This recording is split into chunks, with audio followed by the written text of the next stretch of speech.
ఇప్పుడు మనం అక్కడ టేస్ట్ చేయాలనుకుంటాం కదా, స్ట్రీట్ ఫుడ్ కానీ లేదా మంచి రెస్టారెంట్స్ కానీ టేస్ట్ చేయాలనుకుంటాం. సో అక్కడికి వెళ్ళిన తర్వాత మహారాష్ట్రన్ ఫుడ్ టేస్ట్ చేయాలి, ప్రాపర్ మహారాష్ట్రన్ ఫుడ్ టేస్ట్ చేయాలంటే ఒక 4 ఐటమ్స్ చెప్పండి అక్క. అక్కడ వెళ్తే మహారాష్ట్ర సోల్కడి అని ఉంటుంది, అంటే డ్రింక్ అనమాట అది. ఓ, దాంట్లో ఆడ మోదక్ ఉంటుంది, స్టీమ్ మోదక్ అని ఇంతకుముందు చెప్పాను కదా. గణేష్లప్పుడు అదే నైవేద్యం పెడతాం అనమాట. ఓకే.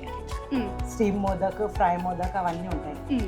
అది కాక అక్కడ మెయిన్ అటుకులు, ఇవి వడాపావ్, మిసల్ పావ్, ఇవన్నీ మహారాష్ట్రియన్ ఐటమ్స్ అనమాట. పురన్పోలి మెయిన్, శ్రీఖండ్ అని ఉంటుంది డెజర్ట్. నాకు చాలా అంటే చాలా నచ్చిన పేరు అండ్ టేస్ట్ చేయాలని ఎప్పటి నుండో వెయిట్ చేస్తాను. ఆనియన్ అండి.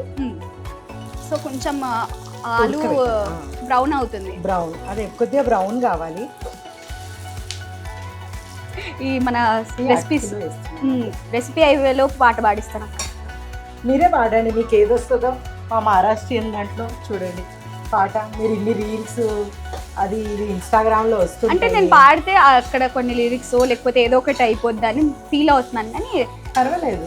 మీరు తెలంగాణ సాంగ్స్ వింటే మనకి ఫోక్ సాంగ్స్ మీరు విన్నారా అక్క? విన్నాను. సో అవి ఏంటంటే మంచి ఫోక్ సాంగ్స్ ఉంటాయి, తెలంగాణ యాసలో ఉంటాయి. అంటే proper Telangana different, Hyderabad different, మళ్ళీ ఆంధ్ర డిఫరెంట్.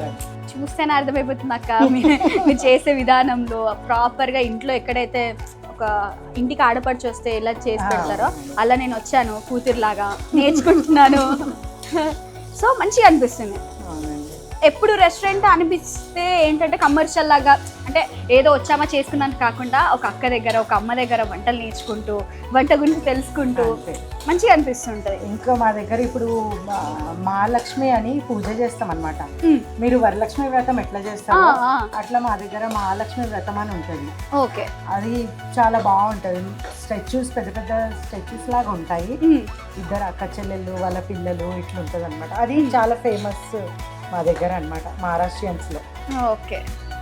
ఇంకా ఆల్మోస్ట్ ఎండింగ్కి వచ్చేసింది కదా. ఓకే.